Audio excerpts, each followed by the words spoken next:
Okay. Hello, everyone, and welcome to the second season of JCTC Conversations talk series, Black Space, with Marshall Jones III. Thank you all for being here. So before we get started, I'm going to give you a little breakdown about Black Space and myself, if for some of you, this is you meeting me for the first time. So here's a little bit about me.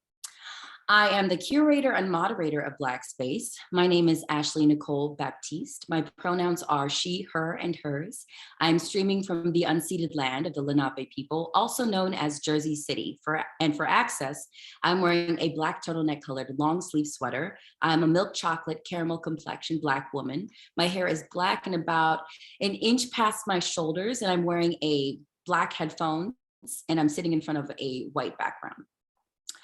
I am an actress, educator, and the Associate Artistic Director of Jersey City Theater Center. And before we get started with my incredible guest, Marshall Jones III, who is here to talk about our production of Dominique Morisseau's Morisseau, I want to take a moment and acknowledge that there are a lot of racial injustices happening in the world. And I want us all to take a moment for the Black men, women, and Black trans women who still continue to be wrongfully murdered by the police in America and around the world. We are collectively having a moment of silence for George Floyd, Breonna Taylor, Layleen Polanco, and Ahmaud Arbery. So let's just take a collective breath in and breathe out. One more time. And breathe out.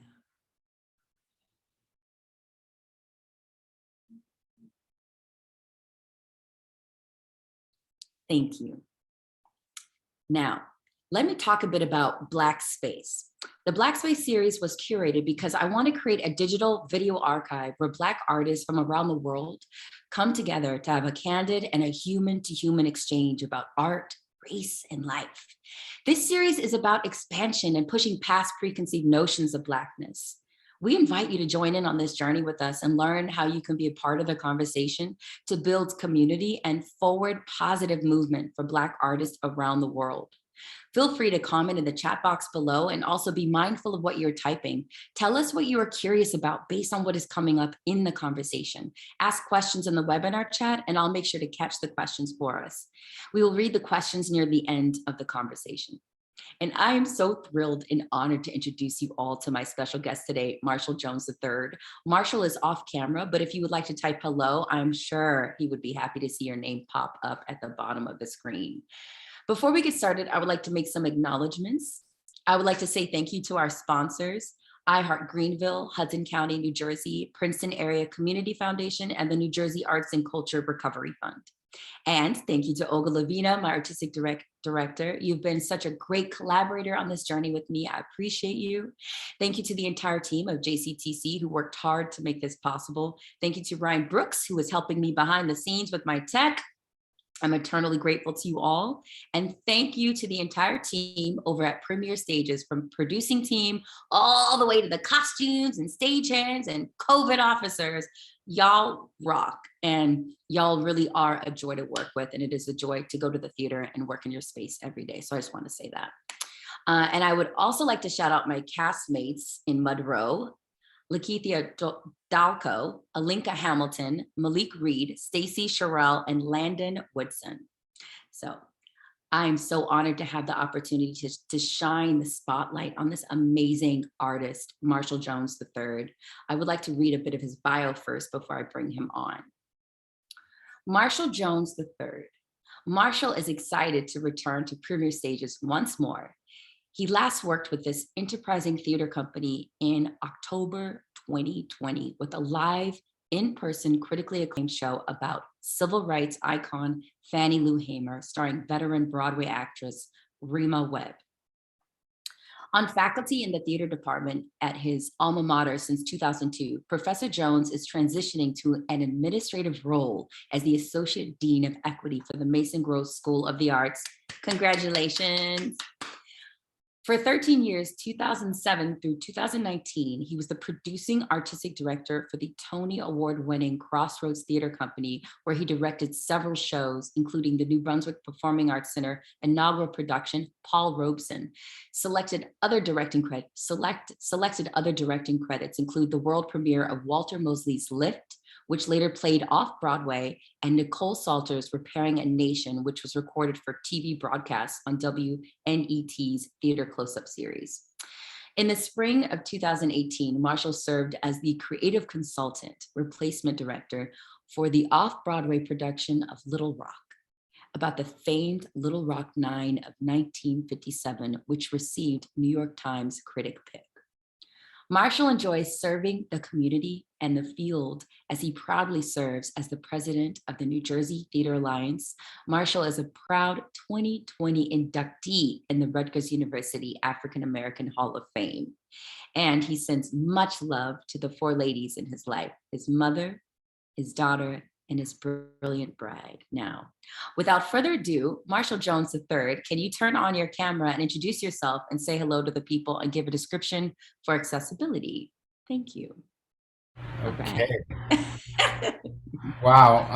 Hello. Thank you for that, Ashley. You're welcome. I'm a little bit flabbergasted. I don't know how to respond to all that, but thank you so much. And I will say you're really smooth. I mean, Oprah better watch out. I know that's right. But I don't know if my description is going to be as eloquent. I think you called yourself milkshake caramel. That was woo. I did. That's good. You know. I'm gonna go with a little Hershey chocolate. Does that work? Ooh, I like that. Mm-hmm. So Hershey I'm a chocolate, dark-skinned like Hershey chocolate male, 6 feet tall, but I'm sitting down.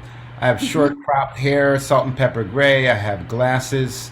I have a full beard that's also salt and pepper. I am wearing a light blue kind of polo shirt, and I'm in my home office in North Brunswick, New Jersey, also the ancestral home of the land of the Lenape tribe. And you mentioned Jersey City. I hope we have a chance to talk about the land that we stand, because those people who are here before the colonists have done amazing things that are not given credit for. And I'm in my home office. It's green, and behind me is what is that? It's one of my most cherished possessions. In 2011, at the Crossroads Theater Company, we got the honor to produce Lorraine Hansberry, A Raisin in the Sun, and we actually flew out. She was 86 at the time, so if you do some math, she's now 97. Lorraine Hansberry's sister, and we had a great time with her. She had a great time with us, and she painted this picture for me. So, oh my gosh, that is beautiful. yeah, she's quite a special woman, as I'm sure you can imagine. Oh my gosh, what was that like meeting Lorraine Hansberry's sister? Like, what is she? Wow, What's her energy like? Yeah. Very much like Lorraine. I mean, there's some wonderful clips, some radio interviews of her. She's deeply thoughtful, very passionate, and Mamie had those same characteristics. She, like her sister, obviously is an artist and a creative force. And after her sister passed away at the tender young age of 36, which is close to someone else's age, right? I'm not going to say who it is, but she don't look 36, let me tell you.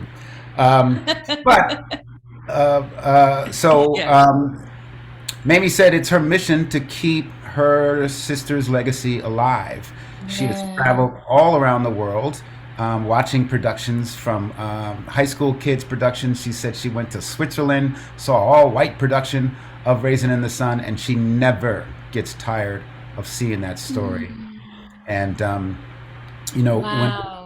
when I teach playwriting, I use that as an example because it is a classic play. Yeah. Absolutely. So it was great. So how did you get in contact with her sister? Did she found out, was she the one who gave you the rights to do the play, or was it you were doing the play? No, we went through the licensing agency, but the dearly departed Suzanne Douglas a Mm, wonderfully gifted and talented actress, singer, jazz vocalist. She passed away a couple years ago, but she actually mhm. grew up with the Hansberry's family. In fact, Suzanne's mother was good friends with Lorraine's mother. So she's like, I know Mamie. I can put you in touch with her. And she did. And we did. And I visited her a couple times since when I was out in LA and got to meet her Yeah. family and just a, a special individual. Mm. Well, you know who else is a special individual? Who that? You. The reason why I say that is because you have been such a positive forward influence in my life as a mentor, as a just someone who like kind of guides me along the way and helping me with opportunities like I'm so grateful to be part of Monroe, and like working with you on that has been such an amazing experience, and like kind of it's been nice to get back into the work of it as being an artist and working with a director who is so much like an actor's director, where you give guidance and then you give us some space. But I would like to go back a little bit before I start to go into all like Monroe worlds, and just talk about how we met first. So when I first started to work with you is when you like be giving me all these first jobs, which I appreciate because you're like that father from afar. So when I was working, it was like the summer after my first year at Rutgers, because I got my MFA in acting at Rutgers, but it was my first year done. And I stayed for the summer, and I was trying to find work, and I always wanted to be a teacher. I was like trying to learn how to teach acting or voice and all this stuff. And you had a position available with the Rutgers Summer Acting Conservatory program that you are at the helm of and run and all that.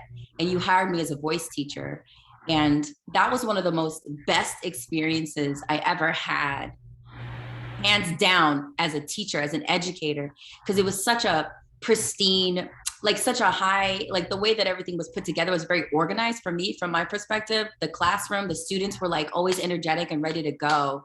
And I think that's a testament to you and your team for setting it up so well, that the students were very professional and were like worked really hard. So it just kind of fed me as an artist, and I had to continue to learn my craft better so I can make sure I could teach them well. So Mhm. I really appreciate you giving me that opportunity to teach. Like I'm one of my first like legit teaching jobs, as in the theater realm on the East Coast for sure. I was like, oh my God, I'm teaching voice. So it was so exciting. And but I just wanted to see if you want to talk a little bit about RSAC, since I just brought it up, or like Um, how what it means to you, or sure, yeah. It's the official title is called the Rutgers Summer Acting Conservatory for high school students. It started in 2003, so next summer will be our 20th anniversary. That shows you, yay. yeah, how long I've been at Rutgers. Um, but the chair of the theater department at that time, Mr. Israel Hiss, he's no longer with us, Mhm. but a Right. brilliant director and black theater artist. Uh, Mhm. he was at Carnegie Mellon, and they had a Mhm. summer program, and he wanted to do a similar kind of summer program. And he Yeah. approached me in March of 2003, and it's like, Uh-huh. I want to do this program. You want to do it? That is not a lot of, that's not a lot of lead time, but we rolled up our sleeves. We got 17 students the first year. I'm in contact with still a lot of those 17 students. They're now in their mid 30s. Some are married with kids. Um, some have come back to be RAs Uh-huh. at RSAC, so that's kind of pleasing. But the program, we titled it a boot camp for actors. It is a residency program, so we have them 24 hours a day, 7 days a week for 30 days during the month of July. Mhm. And what we try to do is immerse their experience three different ways. We try and give them Mhm. training that's similar to what we teach our college students. So we didn't quote Mhm. unquote Mhm. dumb down it because it's high school students. We Yeah. maintained the level of expectation.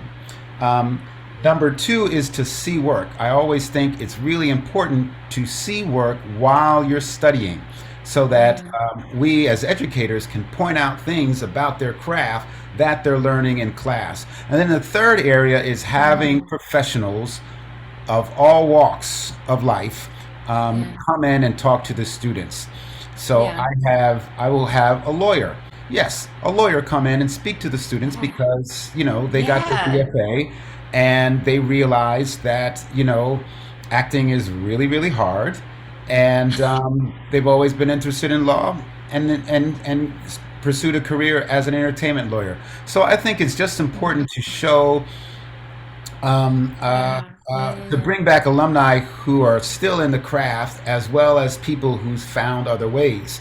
We would have Mhm. between 40 and 50 students on an annual basis. All of them are not going to end up as professional actors. So we I try to know. Yeah. Yeah. let Yeah. them experience Mhm. other options. So those are kind of our three-pronged message that we try and do Mm. to students. And they're busy from 8 o'clock in the morning when we wake them up to 10 o'clock at night when they finish their last class. And it's 7 days a week. That's right. When I was teaching with them, I can't remember. I think it was like 2016 or something like that is when I came in. I loved the drive of the students. Like even though they had long days and all that stuff, you could still see that they like just were so excited and like and just like had that personal, that inner drive, inner strength of being Hmm. able to be like, you know what? It's okay because I want to learn this right now. You know what I mean? And so they want to be there. So as a teacher coming in under a program that you created, I think you did a really good job at laying a foundation so that there's like a level of professionalism already in play. Hmm. So like even Yeah, someone who's coming in who's new, I was like, oh damn, like this is really on point. Like I don't feel like I just can do my job. I don't have to keep them in line or anything. absolutely. Well, I believe Yeah. if you raise the standards, if you have your Yeah. high degree of expectations, more times than not, they'll hit it. Also, Yeah. because the theater student in a typical high school is othered. Those drama Mm-hmm. kids, those theater kids. Um, Whereas they're unless you go to a performing arts high school, you're in the minority. Mm-hmm. Mm-hmm. It's the cheerleaders, the athletes. They get all the attention, and then you Yeah, have yeah. the drama kids. Well, guess what? You've got 40, 45, 50 other students who've been othered, and they all think like you. They Mm-hmm. all Mm-hmm. know the soundtrack to Hamilton. They Right. and they're in. Right. They can blast Les Mis in the cafeteria, and then everybody break out into song. So those kinds of experiences, they're not going Mm. to be able to do that in their high school, assuming they're not That's at a right. performing arts high school. So, and even when you are at a Yeah. performing arts high school, you go home at night to your Mm-hmm. family who may or may not be in the business. So now you are surrounded by people, students your age, Mm. with your Yeah. interests, your Right. drive. You Yeah, yeah, have yeah. teachers that push you, that challenge you, and we try and have fun while we're doing it. Mhm. So, and you mentioned it. The last time we had it was 2019 because there's this thing called COVID. Yeah. Oh yeah. So summer of 2020, we did it online. It certainly wasn't the Okay. same, but we had like Mm-hmm. 21 students. We did it last Mm-hmm. summer online. We had 11 students. So if we were to do it again online this summer, we would have had 5 or 6 students. So we Mm-hmm. actually are doing it a commuter program, and Mm-hmm. it just ended 22 minutes ago. Stop. It's 9 to 5, 5 days Yeah. a week. Okay. So Uh-huh. it's Okay. it, Okay. it's different, but the students are having a great time. And I've actually Well, been checking in on that during rehearsals for Mud Row, just you checking in. were Yeah, just like logging in. logging in, sometimes calling to make sure everything is going okay, and it is. We've got a great staff. Oh, Kayla that's Vodopet and beautiful. Melissa Oh, Gavalanis. Kayla. Yes, yes, yes. I wanted to see what your experience has been. You've been working as a professor at Rutgers University. You're at the helm working as artistic director of Crossroads Theater. And now you have this position as associate dean for Mason Gross School of the Arts. What is your How has that experience been for you through your work, observing the students, the population of students you've interacted with, whether you've mentored them or not, and seeing them progress through their careers? Like, how has that experience been for you? Like, oh man, like seeing them either becoming a prominent director or actor or a theater artist, theater maker, like, or an agent or something. Like, I'd love to see how that has been for you to experience seeing people that you've mentored excel. It's basically kind of like a proud papa moment. No disrespect to my daughters, they get it. You know, at first when students would say, "You're my theater dad," I was like, "No, no, no, I'm not." But then I had to think. It's true. Well, I had to think about when I was a student, and I did have some of my teachers really fill that kind of a parental role, not replacing your biological father or your stepfather or whomever, but really playing that strong figure, that strong male figure. So I now embrace it. I'm like, okay, I'm your theater dad. So that's kind of nice. And when they go and do stuff, and then when I cast them, um, someone like you, Landon, who's also in the cast. I mean, Landon did Yeah. first show at Crossroads, and he actually had a matinee performance during graduation, and the dean made note that he's excusing him and his other classmate, Ruffin Prentice. They both were in the Uh-huh. show. They had to leave the graduation to go next door. It was at the State Theater in New Brunswick. They had to go to Uh-huh. Crossroads for the matinee performance. So moments like that are kind of thrilling. Uh, Yeah. Mama Ya Beofo, I cast her. She got her equity card, and she had a really nice role in the second season of Rami. The Hulu show. I Yeah. probably Yeah. start naming names because there's a lot, and in all honesty, I No, can't I want put it. everyone in. No. But those are Yeah, no, it's okay. those come to mind. Yeah. Well, I mean, just you were okay. So you helped me with my first like actual real teaching gig with RSAC. And then I don't know if I mean, we talked about it a little bit, but it doesn't, I mean, I feel like I should still mention it, but I thought that was like so serendipitous because for my actors showcase, I did a scene from Monroe. Monroe, yeah. And then when I got the audition, I was like, I feel like this is it, because I was like, I love this play. Marshall's directing it. Like, come on, you know what I mean? But I just love the play. And So let's talk about that because you didn't Okay. audition for the role I cast you at. I know. Okay, yeah, let's talk about it. So let me ask you first. Now Yeah, I'm let's gonna talk kind about of it. interview Yeah, her. you can So ask me.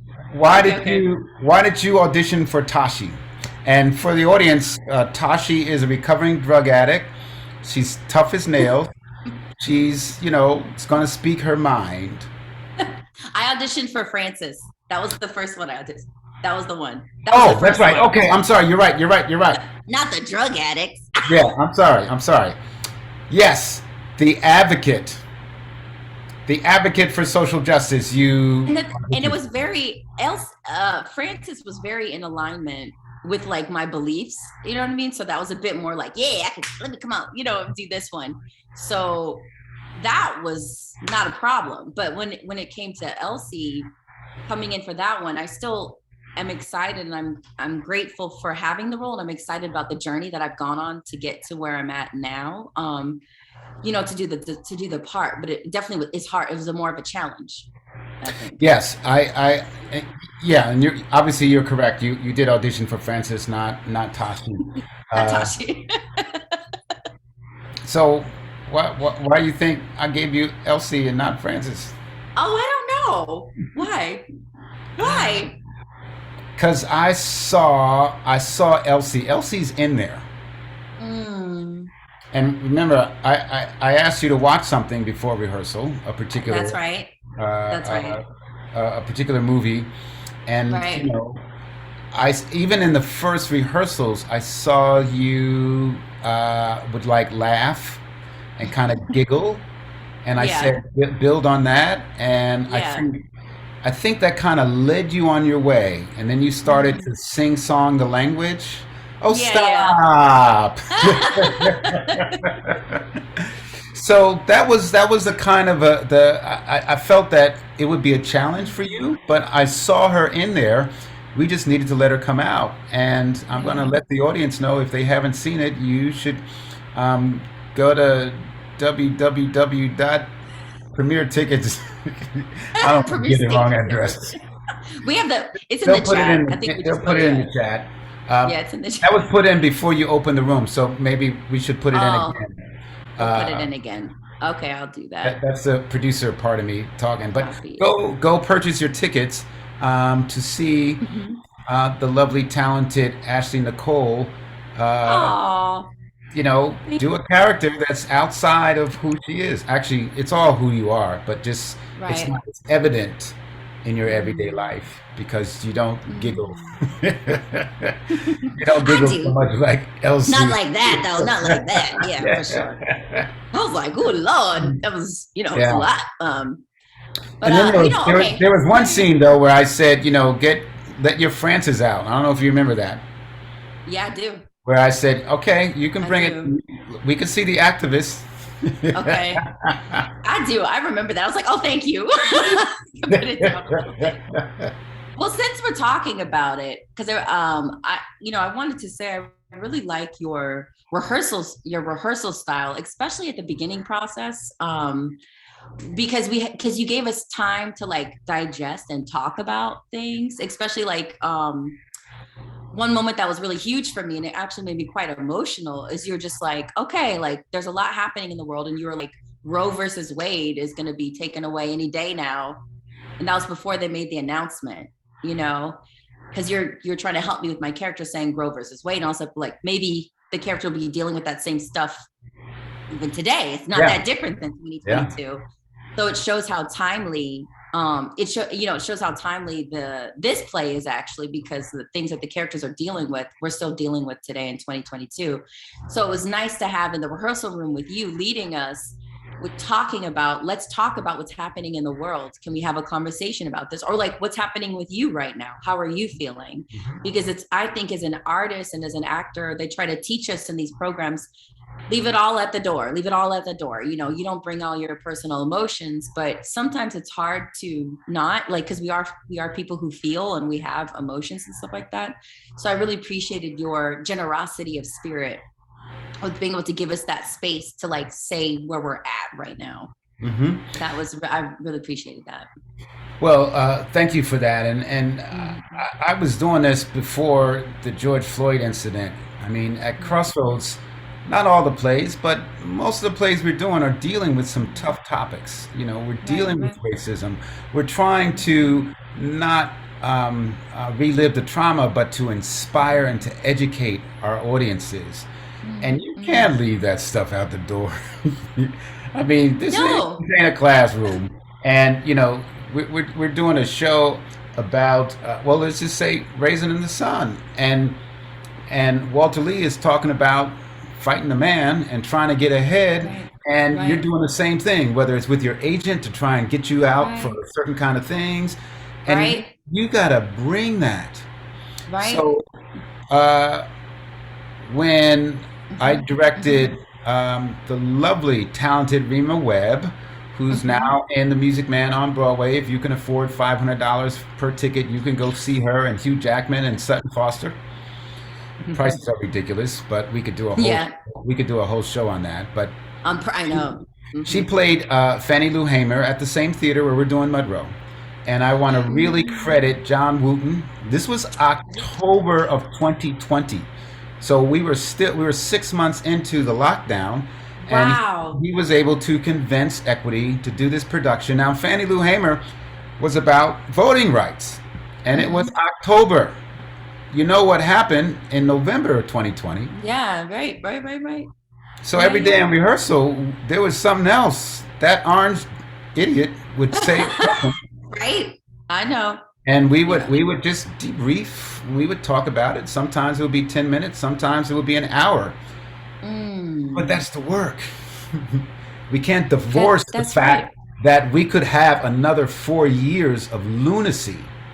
That's right. And I'm not being apolitical. I'm saying lunacy. That's right. If he got Absolutely. elected again. And what's really really frightening is he didn't screw up COVID so bad he could have gotten reelected. True. Yeah, So, yeah, yeah. but that's That that's an gives important part of the work, just bringing your full, complete, total self, and then that will absolutely. inform your character and your choices. But also, I mean, I think just your approach as a director for me as an actor, you're being able to open that, even if I don't need to walk through, but if you're like, hey, this is space for you to tell me what's going on before we start rehearsing, it just like unlocks some things in me, in my own tool, like in my spirit, you know what I mean? So that because I know that this is a safe space with my, because like all of our, everybody we're working with, the whole cast was so generous as well and open and available Mhm. that as an artist, as an actor being in that environment, you just naturally start to, I don't know, you just trust the process. You know what I mean? As far as like what the journey we're about to go on together with each other, you know? Yeah, absolutely. And I'll take that space sometimes too. I Yeah. directed radio golf in the fall. Mm-hmm. And, while I was driving to rehearsal, I was speaking to my brother who lived in Mm-hmm. Naples at the time. This was a theater in Mm-hmm. Naples.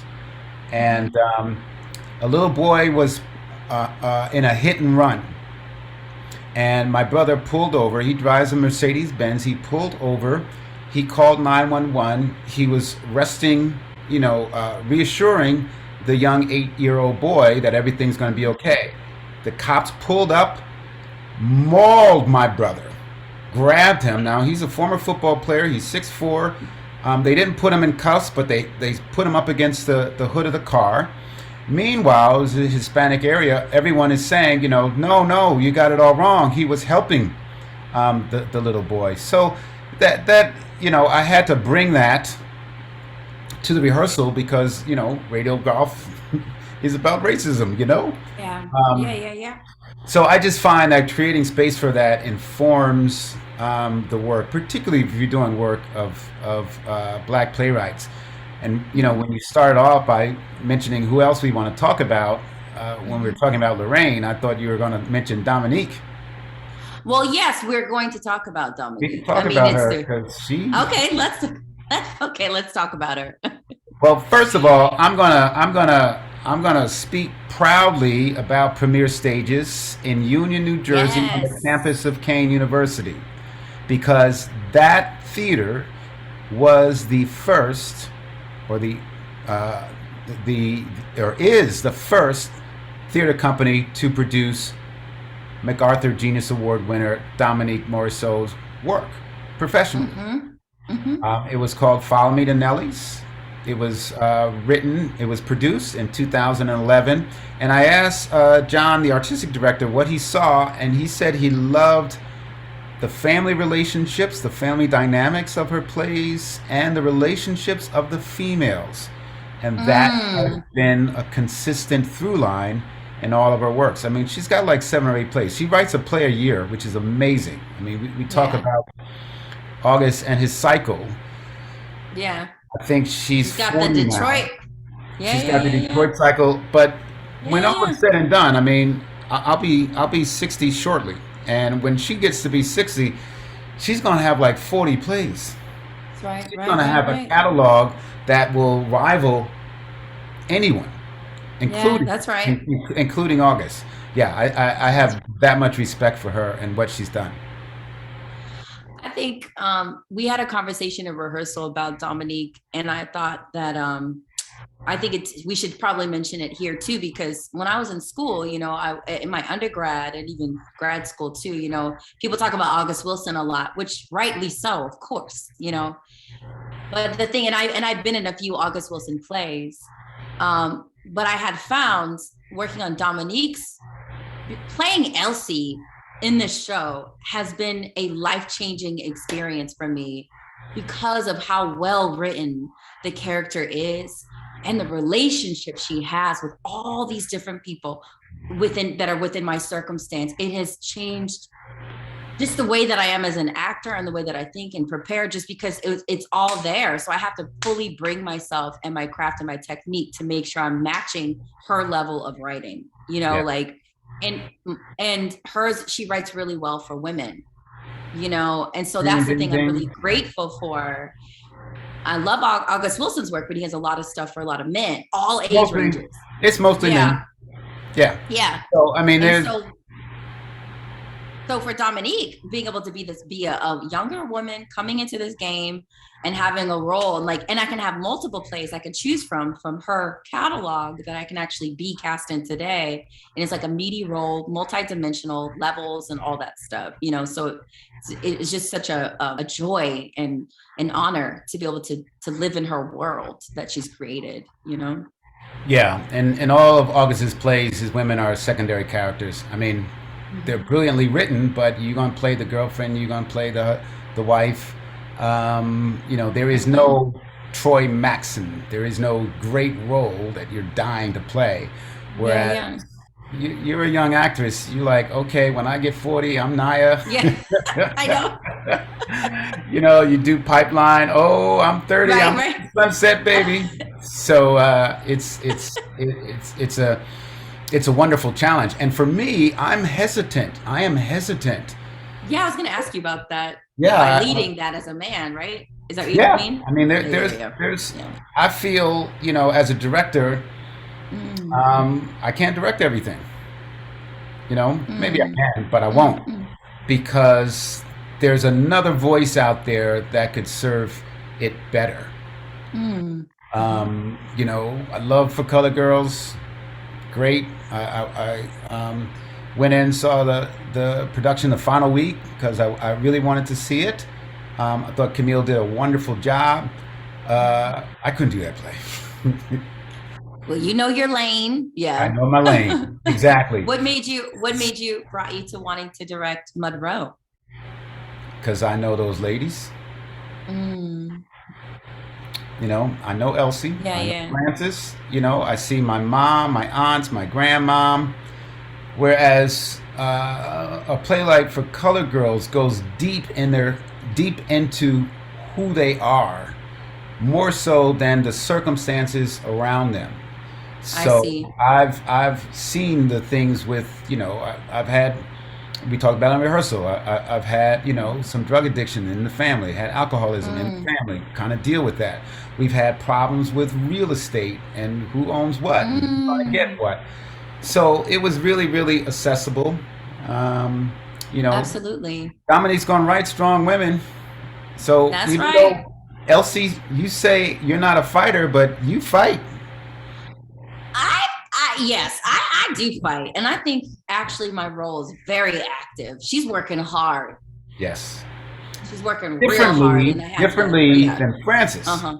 Right. And Francis people is may not fighting on the interpret that outside. as Exactly. exactly. Yeah. They may Yeah. not interpret it, but she's very active and Dominique is not working going to write, or at least to a yet, write passive a character. weak. Yeah. No. Uh-huh.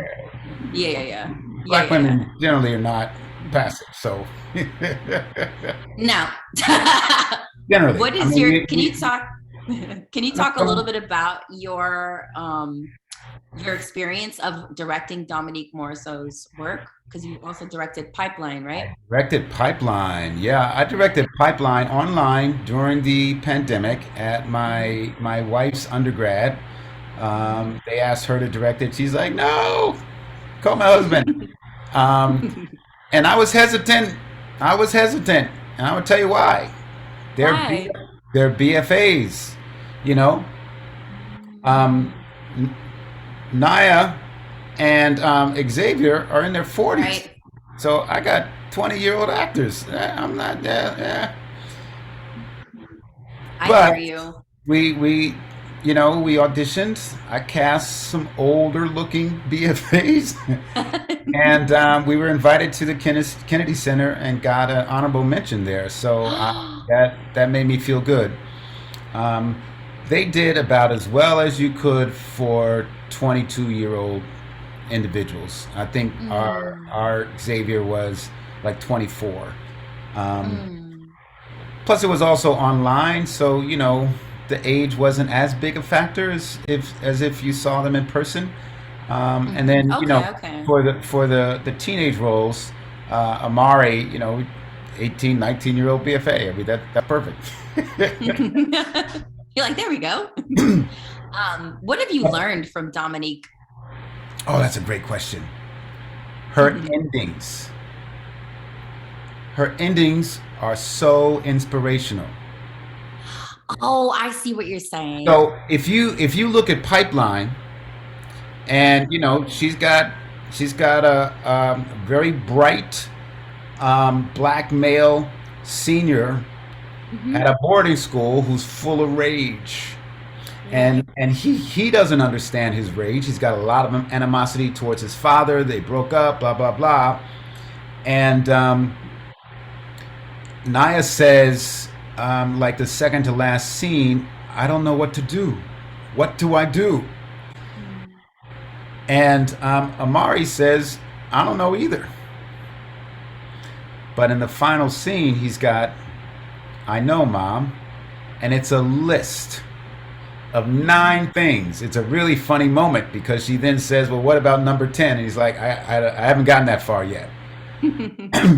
But I think, and I'm not a psychologist, I'm not a scholar about, family dynamics, but I would encourage any parent with a teenager to read that final scene, those 9 things. She talks about, one of the things was know when to back off and know when to push. I mean, just like common sense things, but from the total perspective of the teenager. So that could be that, you could write a dissertation on those 9 things that she puts out there, that was in the context of that play. I can't tell you about this one I because know we can't. spoil the. You don't want to spoil. I know. I don't want to I spoil the know. ending. But we did. When I first read it, the way that it's ending, that's not in the book. That's not in the script. But I wanted it to be specifically done that way. And Malik Reed and Alinka Hamilton, who play Tashi and Tyreek, it's a wonderful, glorious celebration that is just so organic and so agree. uplifting. And it was beyond what I imagined. It's a great moment. So her endings are dope. I love that. I mean, one thing you actually made me think about when I was working on it. First off, every time I read Monroe, even when I was trying to think about doing it for a showcase, like I was looking at it for a showcase scene, I would be in tears after reading it every time.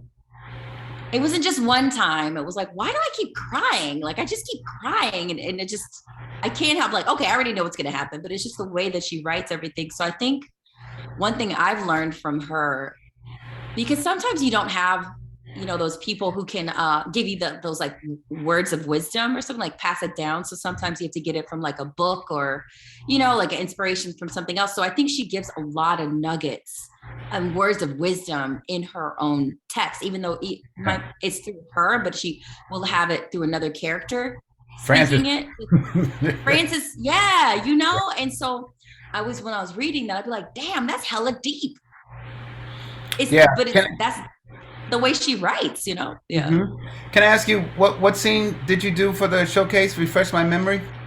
I did. I played Regine, and it was me and Candace Merritt. She played Tashi, and we like molded the scenes Molded both together. scenes? Mm-hmm. Yeah. But it was only like it was a short one. Yeah, I'm not saying anymore.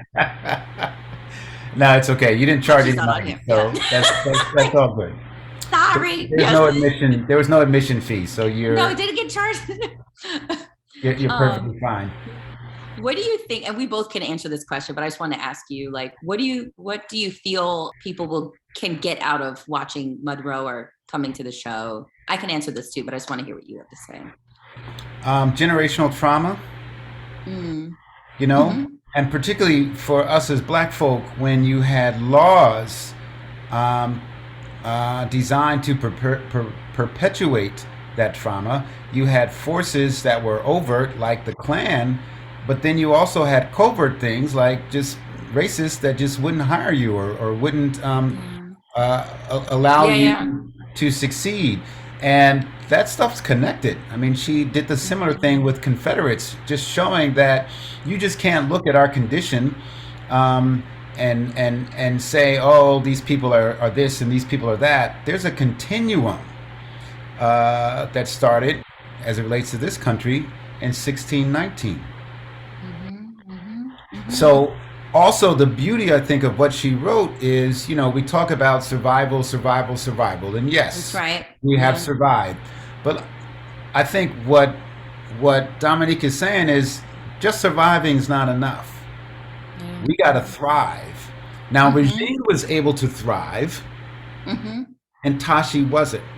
And she mhm, also, she being Dominique, says that, I was depressed. I used drugs. mhm, mhm. Her mother had her when she was a teenager, so she didn't have the kind of motherly guidance.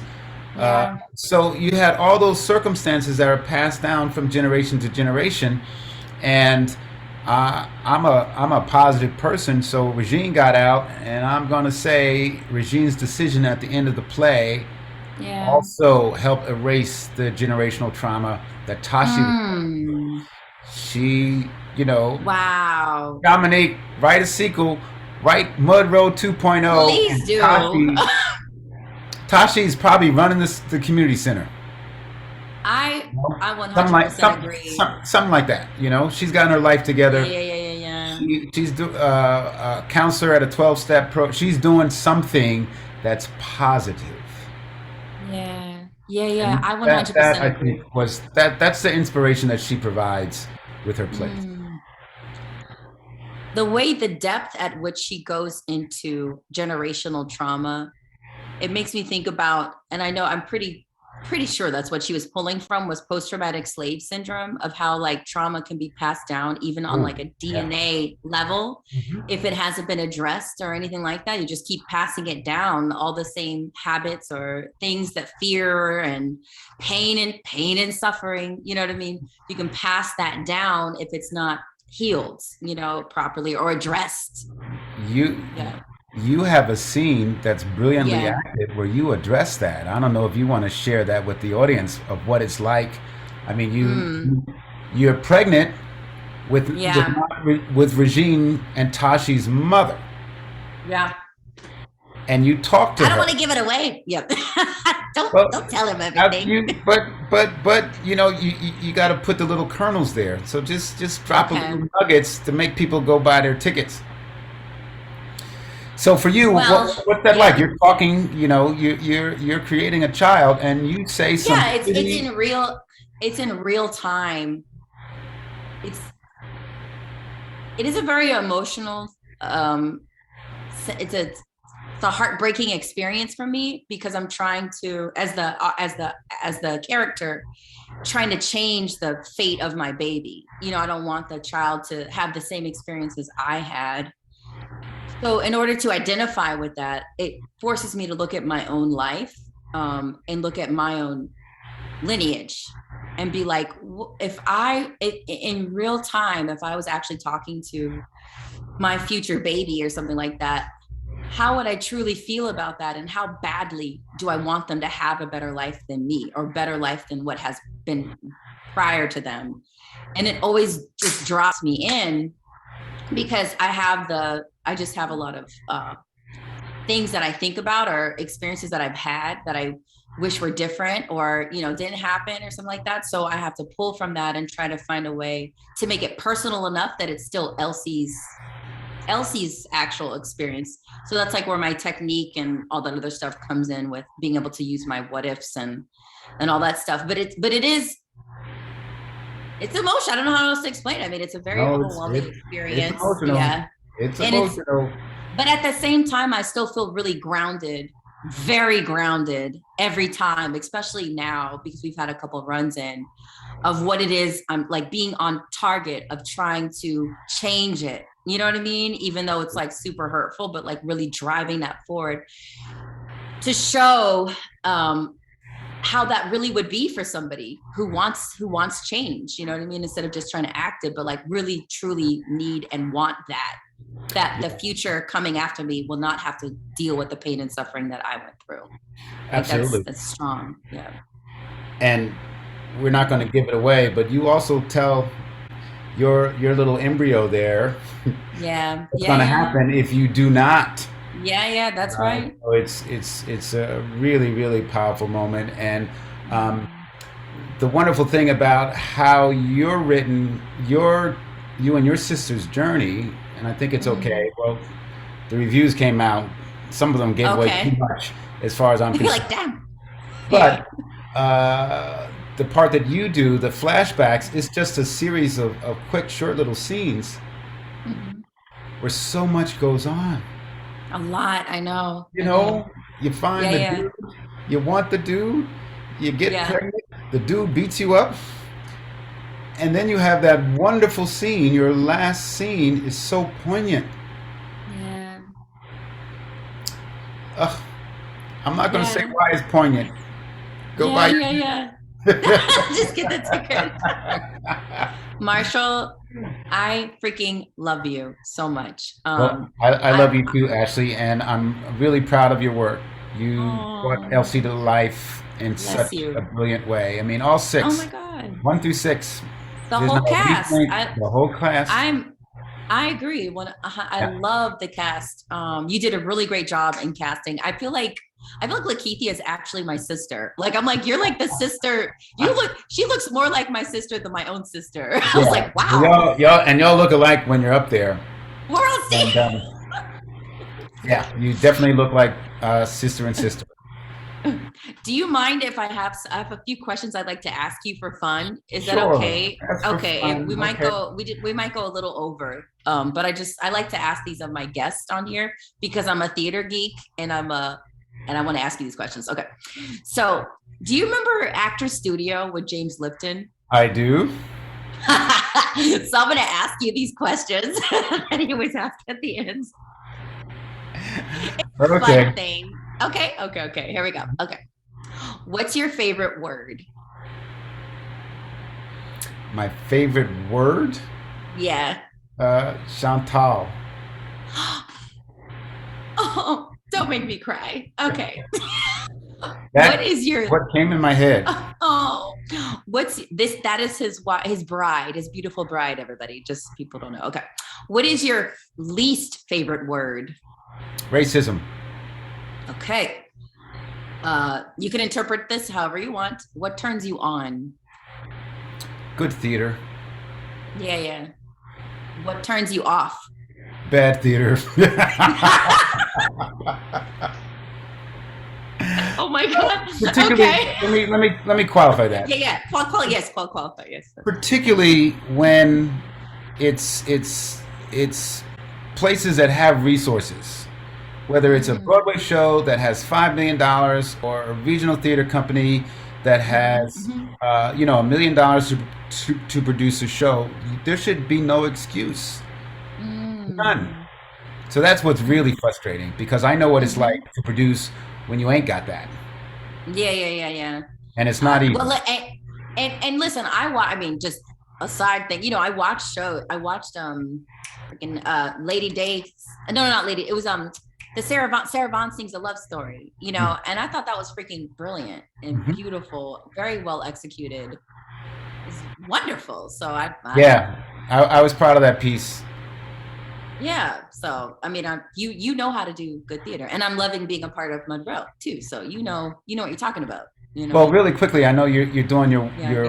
your questions, but Questions. you Yes. talked about mentors, and Mhm. about 75% of what you saw me do was taught to me by Hal Scott. Um, so he was Yeah. my mentor when I was Oh at Rutgers. wow. So, and he studied directly with Harold Clurman. Mm. Mhm. Hal was, if he were alive today, he would be labeled as biracial. But Mhm. when he opened your mouth, you knew he was black. In fact, he did that on Yeah. purpose, so that you know he's Yeah. black. If you're like, who Oh, you Cuban? Um, I hear you. but he's a brilliant man. He went to Harvard. He wanted to act, and he was a part of the first Lincoln Center theater company back in the late '50s, early '60s, and both Arthur Miller And Harold Clurman just loved his acting, but they're like, we don't know what to cast you as. You can play the Mexican, but that's about it. And he's not Oh, Mexican. damn. Mm-hmm, Uh, mm-hmm, did you ever think about directing? So he actually studied with Harold Clurman at his side in the 60s and went on to be a major black theater force. I'll just also say this last thing. He's the oh, go ahead. first black artistic director of a major regional theater in America. I know some people have said some other people, but he ran the Cincinnati Playhouse in Wow. 1972. Wow. For 2 seasons, yes. Oh, Okay. wow. So Okay. he was one of my theater dads, and Avery Brooks was another Oh, one. So, oh, thank you for sharing that. I really sure. appreciate that. Absolutely. That's thank you. Okay. Next question. What sound or noise do you love? Babies crying. Oh, crying. Hmm. Okay, okay. It's What life. sound or it's what? They're alive. Yeah, yeah, yeah. I hear They're that. they're our future. When I hear a baby cry, I always go like, oh, I don't know, my It might heart not, goes. but it might not be. I mean, you deal with a baby crying in the show, I know. I'm like, but it oh, might not be that they're sleepy or they're hungry. Babies are okay. They're just smart. alive. Yeah. Okay, okay. What sound or noise do you hate? Oh boy, I'm gonna say that chalkboard nail The thing. chalk, yeah, yeah, yeah. I don't like that either. Okay. This is a good one. I'm interested to see what you have to say about this one. What profession other than your own would you like to attempt? Wow. Uh-huh. You know, my wife will tell you I'm a political junkie. Um, uh, Mhm. so I don't think I would be in politics, but I would love to be like chief of staff. I'd like to be that man behind the politician that gets Mhm. things done. You I know, like that. um, I think laws and I could policy totally see that. we don't Mhm. credit enough. You know, Mm. and Mhm. I was thinking about Roe v. Wade, and Mm. also like just because the Supreme Court says something, that don't mean it's going to happen. For example, Brown versus Board. Mhm. So you mentioned Little Rock. 3 years after Mhm. Brown versus Board of Education, Little Rock, Arkansas, um, the president Eisenhower has to send down the National Guard to protect these poor black children just to go to school. Mhm. Nine, nine out of 1,000. All the hatred that they experienced, Mhm. and it really wasn't until the 70s where change was forced, even though the Supreme Court passed the law 20 years earlier. Yeah. And that's Right. what Kamala Harris, we're close to the same age, she had to deal with busing in the 70s. Um, Mhm. I lived in a black neighborhood, so they weren't going to bus white people to our school, so we Mhm. didn't have to worry about that. Yeah. So, Yeah. Oh, I love that you have these stories. It's really nice. It's actually helping me just learn even more about Marshall Jones at that. Okay. well, as somebody said, you have to learn something to find out where you're going. I Yeah. think I Oh, just that's right. I think I messed up your I think line, but some it's something like yeah. that. You gotta know how you gotta know how you got somewhere so you know how to get Where somewhere something else. else. There you go. See, that What was the nugget line that Francis didn't have. You had that line. So that's right, I have some. Dominique is spreading the love there. So That's right. What profession would you not like to do? I don't know. There's got to be something to be like, Um, hell no. law enforcement. Oh, okay. Yeah, yeah, yeah, yeah, yeah. Yeah, Yeah, yeah, yeah. locking up my brown and black brothers and sisters would really be Yeah, yeah. painful. Because as Dominique points out in their plays, it's not just them. Mhm, And mhm, she'll put people in her plays that says it's them. mhm. So Regine, your granddaughter, says you know Yeah, what you do, exactly what you do and why you're doing it. yeah. So she's showing both sides. So even though society is against us, we can't just Mm, give in to that. And I I'm got like, you. well, we can fight this battle on several fronts. Try Mm-hmm. and break these oppressive laws and break through this racist mentality that exists, and Mm-hmm. people don't want to Mm-hmm. acknowledge that it exists. And at the same Yeah. time, find our own individual strength to break through the Mm-hmm. barriers of Mm, racism. So it's not one size fits all. that's right. That's right. You just be dropping knowledge all day, every day, huh? I'm You be just, like, I'm listen. just, I'm just trying to keep up with you. The last question, this is what he always asks at the end. He says, if heaven exists, what would you like to hear God say when you arrive at the pearly gates? Oh goodness, I don't think I watched that part. You always change the channel. uh, I guess that I gave my daughters the opportunity that they needed to succeed.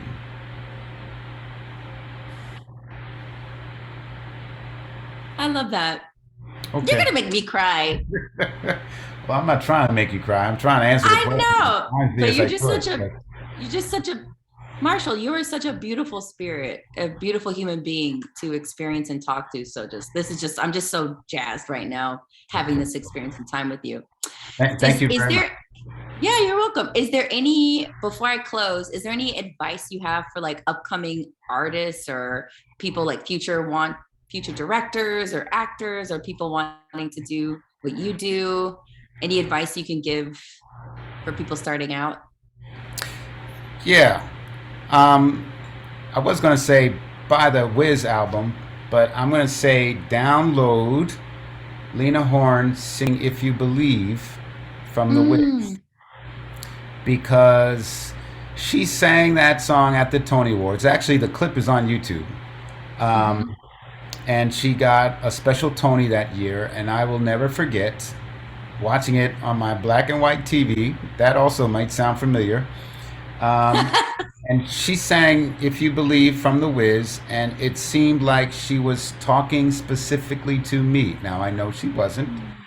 And, the journey of a career in show business, there are highs and lows. There are definitely way more lows than highs, but the highs are really worth going through all the lows. But in order to get through that, you have to do just that. You have to believe in yourself. So when I do have those dark moments, I'm like, Lena, talk to me, baby. And she sings, and that strengthens me. So, you in the for a young artist, you're gonna come across a lot of obstacles, and some decide that was it. The straws broke the camel's back. I'm gonna, Mm-hmm. pack it up. I will teach. I will go back to grad school. I'll do whatever, which is perfectly fine. Um, but everybody's going to hit that point, and if everybody Yeah. quits, we won't have any artists. So I for feel me, you. I listen to Lena Horne. Ooh. All right. Well, I'm gonna have to listen to that right after this. I'm gonna be like, let me listen to this real quick for inspiration. It's great, Oh, dang. actually. And watch. You can watch the YouTube clip because she does something with her Tony Okay. that I did not get as an 18-year-old kid, but it's pretty. It'll be pretty obvious to adults what she's doing. Yeah. Okay. Well, but also, I just wanted to also say what I realized when I was working with you, how much music affects the process as well. Like Oh, I on love our music. breaks and stuff. I love music too. We both love jazz. So that was really nice when you play music in between the rehearsal. So that totally makes sense that you would have a song as a thing to propel you back into like moving forward and having that inner strength within Oh, yourself to keep wow. pushing. I That never makes thought of sense. that. Yeah, Okay. that totally makes Yeah, sense. I feel you. That's good. You got me. Yeah. Let Look, we me could do check a it. whole show on the brilliance of I Black know. Americans and our contributions to music. Just Right? every Yep. form of popular Absolutely. music has its roots in us and our Yeah. history, American history. And then if you also Yeah. study African, you can find the similarities, even though there's an ocean between us. That's right. How the drums are used and certain harmonies. It's just Hmm. um, I could go Yes, on. yes, yes, yes, yes, yes, yes. It's great. We have people on here. We're going to close soon, but if anybody wants to ask any questions, you can. I see that. I don't know if you can see people on here, but we have my dad's on here, Lulu Anderson, my mommy, Marlena Sanders, Rolando Lavaro, Sienna Jones, and Dr. Sonia Donaldson is on here. So we have family and friends, and it's it's all love up in the Black space right now. So I just want to give people a chance to say anything if they want. If not, I will be closing shortly. But I just want to Well, say, Marshall, this is can such I a can I joy. can I shout Yes, out yes, my yes. family? Yes, Uh, please, please. so my daughter's on the call. She's Uh-huh. Sienna Jones. She just Uh-huh. graduated last year from NYU Dramatic Writing Program, and she worked on the Upshaws. So Oh, if congratulations. you have Netflix, because she needs to get a third season out of this, so watch it. Um, the shows get better as they go along. It gets funny. It's got uh, Wanda Sykes and Mike Epps, and if you like Fred Sanford and Aunt Esther going at it, those two remind me Uh-huh. of that. So check it out. I watched the Shaws and I love it. I think it's so It's funny. entertaining. I Yeah. really love it. Well, the second season just dropped, so you can watch the second season, binge it, and so they'll get a third season, and she'll get a job. Well, I'm watching, so I'm doing my part. I've been watching it like back to back, actually. Great. All right. Well, I think people are just loving watching us talk and hearing what we have to Okay. say. And Well, and I'm that's going to great. go ahead and close this out so I don't hold you up any longer. So I have a statement for you, Marshall. Okay. All right. So Marshall Jones the third, you are a genius. You are so appreciated and loved. We appreciate you and your heart and your soul and your art.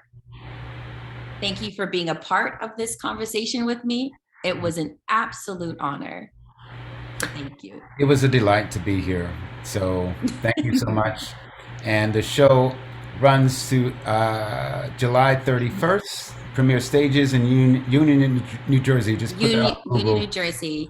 and Yes. you'll So find it. if if you Google like Mud Row and Premiere Stages, or you can put Ashley Nikkole Baptiste. My name is all over that now, and it pops up the thing Ashley Nikkole Baptiste in Mud Row or Marshall Jones Mud Row. Premiere Stages. It'll take you directly to the tickets or take you to a page where you can get the tickets. But Premiere Stages is the company producing it. So I highly insist people come watch it because it's a very good show. So Yeah. this is my job. And then we'll share this video will be shared and stuff like that too. So we'll make sure people can see this conversation if they weren't able to sit in. But Marshall, you were a fabulous guest. Well, thank I you. just And you were a fabulous host. I told thank you. you. Well, thank you. Hope we got to watch out now. I know that's right. I know that's right. And I'm so grateful for everybody that's here. I'm so glad to see that your family was in the space. My family's in the space too. So it was nice. We got love up in here. And yeah, so you can I think we can stop the recording shortly if people want to our tech dude. So because I'm just going to be loving on Marshall